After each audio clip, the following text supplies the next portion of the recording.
Perfecto, perfecto. Bueno, buenísimo. Siendo casi las 7 en punto, podemos dar inicio a este ciclo de charlas de la clínica. Ah, dale, Este, perfecto. Así que bueno, para presentarnos, acá estamos con el doctor Leonardo Gómez, oncólogo clínico, y quien les habla, soy el doctor Teriga Miqueas, ginecólogo, acreditado en mastología. Y hoy la idea es charlar sobre el tratamiento del cáncer de mama, ¿no? Nos han llegado unas preguntas, por ejemplo, si existe una prevención del cáncer de mama. Y la verdad que hasta hoy en día no existe la vacuna contra el cáncer de mama, sí lo que sería la prevención secundaria cuando hay un diagnóstico temprano de la misma, sea por mamografía o por ecomamaria, ¿no es cierto? Cuando se diagnostica precozmente, la cura llega a ser hasta un 95% aproximadamente. Así que no sé si vos, Leo, querés agregar algo más. No, mira, en realidad hoy tuve una paciente bastante interesante que me hizo una pregunta que te la realizan casi todas las pacientes, preguntándote principalmente, que esta, digamos, es una pregunta más para vos, ¿por qué existen distintos tipos de cirugías? Es decir, porque cuando, bueno, la mayoría de las pacientes se encuentran en el servicio de radioterapia y comparten, digamos, vivencias personales, preguntan qué tipo de cirugía te hiciste vos, qué tipo de cirugía. Entonces, un poquitito comentarle a la gente por qué a algún tipo de paciente se le hace una cirugía, digamos, una mastectomía, que es, digamos, sacar completamente la glándula mamaria, areola y pezón, y por qué a otras pacientes se le hacen cirugías conservadoras. Es muy buena pregunta. Todo depende de cómo se presente o cómo sea el cáncer. Es decir, se puede presentar, por ejemplo, por un nódulo no palpable, es decir, que no se palpa en el examen físico, y sí capaz por un nódulo que se encuentra por ecografía. Entonces, cuando se encuentra por ecografía o por mamografía, por ejemplo, microcalcificaciones, lo que se hace previamente es se marca con un colorante medido por ecografía o por mamografía, depende cómo se encuentre, y luego se opera y se saca esa pieza. Siempre es conveniente, cuando uno opera o entra a quirófano, que tenga una punción previa, para saber, yo le llamo el nombre y apellido de lo que va a operar, porque hay tumores que son mucho más agresivos que otros, y también diagnosticar si verdaderamente es un tumor maligno para el estudio correcto de la axila, o sea, el ganglio centinela. Entonces, depende la ubicación del tumor, el tamaño del tumor y si la paciente, de acuerdo a la biología tumoral, prefiere hacer una mastectomía, en todo caso bilateral profilácticamente, o del tamaño del tumor de la misma mama, puede hacerse una mastectomía con reconstrucción inmediata o una cuadrantectomía. Todo va dependiendo de la presentación tumoral. Bien. También Y, hay, decime, no, no, otra consulta. Digamos, cuando ustedes ingresan un paciente a quirófano, ¿les hacen qué tipo de estudios previos a saber qué tipo de procedimiento van a hacer o si realmente esa paciente tiene indicación de cirugía? Digamos lo que sí, nosotros llamamos planificación, digamos. exactamente, bueno, siempre para entrar al quirófano, obviamente tiene que estar apta cardiológicamente y hematológicamente, y a nivel del tumor, bueno, si es palpable, siempre se hace la incisión sobre el tumor, siempre con márgenes este, libres, se llama, o sea que no están comprometidos, y lo bueno que se actúa en conjunto con patología en el procedimiento quirúrgico, es decir, que cuando se saca la pieza en quirófano, el mismo patólogo la evalúe y nos asegure que los márgenes estén libres, porque a veces intra incisión en la palpación no suele ser tan exacta y siempre está bueno la colaboración del patólogo. Y bueno, obviamente si es maligno, como dije anteriormente, el tema del estudio del ganglio centinela. Esto del ganglio centinela es interesante, ya que lo ideal sería marcar con tecnesio 99, que es un radioisótopo que se produce una marcación antes de entrar al quirófano y que se marca en la areola o en la parte de abajo de la areola del pezón, y eso con un tiempo migra hacia la axila y por un aparatito de radiofrecuencia hace un sonido donde está el ganglio centinela. Entonces, uno cuando está operando acerca la especie de aparatito en la axila para encontrar más rápidamente método combinado, que sería con el azul patente. El azul patente que se coloca, a eso sí, intraquirófano, se esperan 8 minutos y va migrando por los drenajes linfáticos hacia Centinela. lo que decía que se estudia por dos técnicas, por tecnecio 99, que es un radiofármaco, o por azul patente. Eso se llama método combinado. Entonces, cuando se encuentra intraquirófano en la axila de centinela y da negativo, el estudio axilar da por culminado, y cuando da positivo es necesario estudiar los demás ganglios de la axila.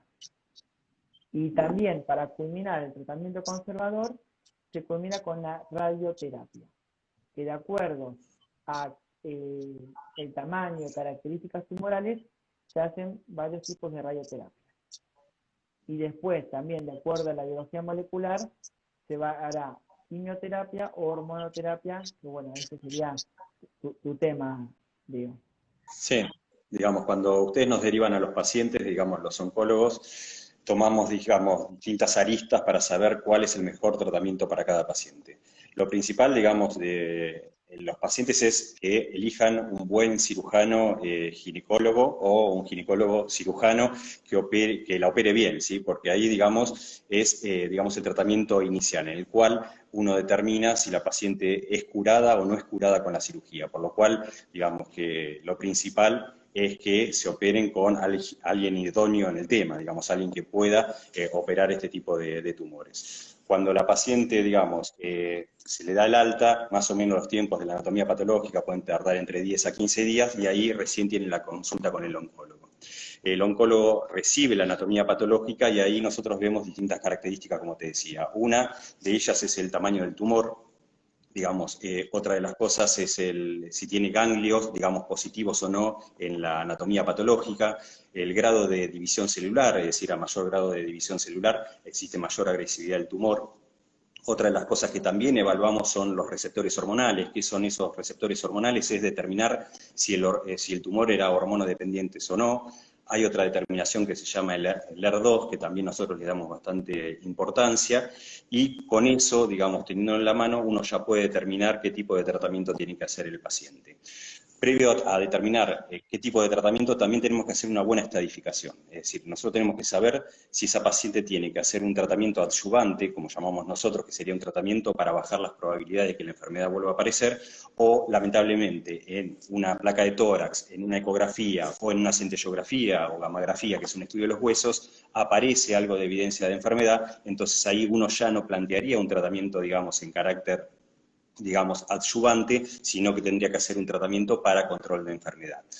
Ahí, digamos, entran distintos tratamientos. Uno de ellos puede ser el tratamiento de quimioterapia, otras veces, digamos, por tamaño tumoral o por menos agresividad del tumor, evitamos la quimioterapia y solamente nos planteamos el tema de, digamos, de hacer hormonoterapia, pero bueno, eso dependerá mucho de la biología del tumor, pero siempre lo que hay que discriminar son dos tipos de pacientes, digamos, por un lado los pacientes que tienen que hacer un tratamiento, digamos, en carácter adyuvante, y otro tipo de paciente en el cual debuta con una enfermedad avanzada y lo que tenemos que hacer es control de enfermedad.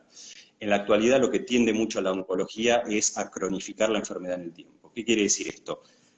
Lo que nosotros tenemos que lograr es control de enfermedad. ¿Y qué quiere decir esto? Es cómo cronificarla, como puede ser otro tipo de enfermedades, como puede ser la diabetes, como puede ser la hipertensión, en el cual son patologías que no tienen cura, digamos, al día de hoy. Eso me lo enseñó, digamos, un maestro mío que me decía, hoy este tipo de patologías a veces no tienen cura, pero no sabes lo que puede pasar mañana. Entonces lo que tenemos que tratar de hacer es control de enfermedad y esperar, digamos, los tiempos en el cual la medicina logre, digamos, curar este tipo de enfermedades. Por eso lo más importante es tratar de discriminar entre pacientes que tienen chances, digamos, de control de enfermedad versus pacientes que tienen, digamos, indicación de hacer un tratamiento, digamos, adyuvante para intentar evitar que la enfermedad vuelva a aparecer. Es así, lo importante de destacar es que cada tumor en cada persona es distinto. O sea, el tratamiento se llama tailor-made, como si fuera a medida, ¿no es cierto? Hay tumores muy Sí. pequeños que pueden ser muy agresivos o tumores muy grandes que tampoco que pueden ser no tan agresivos como pareciera. Por eso es muy importante saber, como yo digo, el nombre y apellido, o sea, la biología molecular, para saber incluso si tiene más riesgo de recidiva a futuro, también para saber en qué lugares puede llegar a tener metástasis y da un pronóstico de qué tipo de tumor puede tener mayor o menor sobrevida, ¿no es cierto? Bien. Pero como vos bien decías, Sí. lo más importante al principio es una buena cirugía con márgenes libres y una correcta estadificación, Bueno, no ¿no? es lo mismo, digamos, ingresar a una paciente sin una buena estadificación a quirófano, en el cual, digamos, le faltan estudios para saber si realmente tiene enfermedad localizada o tiene enfermedad diseminada, porque ingresar a una paciente a quirófano, hacerle una cirugía de magnitud, como puede ser una mastectomía o una cuadrantectomía, sin estar bien estadificada, eso sería un error, porque realmente si tiene enfermedad en otra parte del cuerpo está discutido el tema para qué la metimos a quirófano. Entonces, toda paciente antes de ingresar a quirófano, por lo menos tendría que tener una placa de tórax, una ecografía de abdomen y pelvis y una centellografía sería lo ideal para poder meterla a quirófano. Sí, totalmente. Una correcta también estudio corporal total en caso de y una punción previa para saber, como Bueno, dijimos antes, qué tipo de tumor nos estamos enfrentando, ¿no es cierto? Había una sí, pregunta de y los cómo... tratamientos también han cambiado mucho, digamos, en la comunidad. Digamos que no es lo mismo los tratamientos que se hacían 30 o 40 años atrás, inclusive para enfermedad avanzada, de lo que podemos hacer ahora. Digamos, cuanto más información podamos sacarle al tumor, mejor tratamiento le vamos a hacer a esa paciente. Por eso lo que vos relatabas, perfecto, que cada tratamiento es específico para cada paciente. A veces uno sabe y entiende la ansiedad a veces de iniciar un tratamiento, pero también hay que explicarle a los pacientes que cuanto tengamos toda la información y una buena estadificación, digamos, digamos, el tratamiento específico para esa paciente va a ser lo mejor que podemos hacer. ¿Qué quiere decir esto? A mayor información, tratamientos más dirigidos para esa paciente. Totalmente. ¿Cómo ha evolucionado todo, ¿no? Hace 50 años, por un tumor, se sacaba toda la mama, pectoral, todo lo que se podía sacar, y hoy en día, menos es más. Eso quiere decir que las cirugías pueden ser menores y tener la misma eficacia que sacar más tejido, y eso conlleva una mejor sobrevida y mejor imagen corporal a las pacientes también, ¿no? Porque Sí, sí. obviamente como cirujano uno tiene que sacar todo el tumor, pero también tener en cuenta cómo queda después, el tema Tal cual. estético, ¿no es cierto? Sí, sí, digamos, cuando ahora también se han modernizado no solamente los tratamientos, digamos, desde el punto de vista oncológico clínico, sino también los tratamientos de radioterapia, es decir, los tratamientos de radioterapia también, digamos, se han modernizado y esas grandes radiodermitis o toxicidad cutánea que uno veía en la actualidad no las ve tanto, digamos, o casi no las ve, digamos, porque también se han modernizado a través de radioterapias, radioterapia 3D, digamos, y MRT, que digamos, son radioterapias bien dirigidas a la mama, sin toxicidad, digamos, de otro órgano, porque uno tiene que pensar que detrás de la glándula mamaria hay otros órganos, entonces también uno tiene que priorizar solamente hacer un tratamiento para ese volumen o para esa, digamos, esa estructura y tratar de no afectar, digamos, órganos nobles. Es decir, ser lo más preciso posible, y bueno, hoy por suerte, yo lo que le digo a los pacientes es que como se trabaja acá en la clínica es como se trabaja en Estados Unidos, De con acuerdo. todo lo mismo que hacemos acá se hace allá y viceversa. Por Sí, sí, suerte, sí, sí. el tema de la mastología, los tratamientos han avanzado un montón y estamos a la vanguardia de cómo se trata. Así que eso es una buena Y noticia. otra cosas a tener en cuenta con respecto a los tratamientos, lo que me compete a mí, principalmente los tratamientos, digamos, oncológicos, es el tema de, digamos, sacar un poco el cuco de decir, bueno, a mí me van a hacer una quimio más fuerte y a otra le hacen una quimio menos fuerte. Digamos, no hay tratamientos más fuertes y menos fuertes, porque, digamos, lo que plantean las pacientes sobre el miedo o lo que está instaurado, digamos, en la sociedad, que si a vos se te cae el pelo es porque, digamos, te hicieron un tratamiento más fuerte. No, cada tratamiento tiene un perfil de toxicidad totalmente distinto. Es decir, que algunos tratamientos pueden producir alopecia, que es la caída del cabello, otros pueden producir parestesias, que es la alteración de la sensibilidad, principalmente en manos y pies, otros generan diarrea, entonces no hay tratamiento más, digamos, más tóxicos o más fuertes, sino que hay tratamientos, digamos, dirigidos y específicos para cada patología y para cada estadio de la enfermedad. Tal cual. Una cosa que me parece destacar es que a veces, bueno, cuando vienen mis pacientes que, por ejemplo, sin pelo y demás, obviamente que no es la mejor noticia, pero capaz yo les admito que sí es una buena noticia porque pueden recibir la quimioterapia. ¿No Tal es cual. cierto? No, no cualquier paciente puede recibir la quimioterapia, no cualquier paciente es tan fuerte para recibir la Mm. quimioterapia. Entonces, la verdad que puedan recibir la quimioterapia es una muy buena noticia, más allá que se caiga el pelo y las comorbilidades como Mm. contabas antes. Tal cual, tal cual. Sí, otra cosa a tener en cuenta que yo siempre trato de resaltarle a las pacientes es que cuando, digamos, no tienen evidencia de enfermedad al día, digamos que yo la veo, hay que recalcar que ella está libre de enfermedad oncológica. Eso es muy importante. Hay pacientes que, digamos, lamentablemente se le diagnostica un cáncer de mama, pero un porcentaje muy, pero muy alto con la cirugía, uno podría decir que a ese día están curadas de la enfermedad. Ahí entramos a digamos, a ofrecerles tratamiento, vuelvo a decirte, en carácter adyuvante, es decir, para bajar la chance de recaída de enfermedad.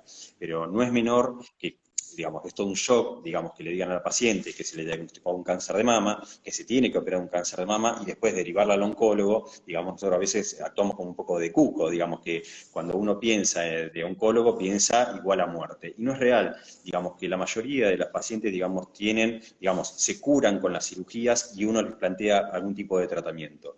¿Por qué? Porque cuando, digamos, uno se encuentra, digamos, las pacientes se encuentran con familiares, vecinos, y le dice, ¿a dónde vas? No, voy a hacer quimioterapia. Probablemente el vecino crea que esa paciente tiene cáncer y en realidad ella no tiene, digamos, evidencia de enfermedad, sino lo que se va a planificar va a ser un tratamiento para evitar que la enfermedad vuelva a aparecer y que la paciente tenga una sobrevida como cualquier otro tipo de persona. Clarísimo, eso ¿Mm? sí. Bueno. También había una pregunta de cómo se presenta el cáncer de mama, ¿no es cierto? Mm. Y se Bien. puede presentar de varias formas. Por ejemplo, como una tumoración, como una retracción de pezón o areola, como una secreción de pezón o una tumoración a nivel axilar. Ya cuando ya hay una tumoración, ya el tumor ha crecido de un tamaño considerable para ser palpado. Por eso se hace mucho hincapié en los diagnósticos, en el screening mamográfico y ecográfico de los pacientes. Claro. Porque cuando aparece una distorsión tisular, un nódulo no palpable o unas microcalcificaciones, por ejemplo, eso quiere decir que ahí se está formando algo. Entonces, Mm. a la detección precoz, sea una biopsia radioquirúrgica y saber qué es eso que ha aparecido, uno tiene un diagnóstico precoz que hace una mejor sobrevida general. Bien. No sé Bueno. si a vos te llega alguna pregunta, No, no, no, no. No, ¿no? Bueno, no.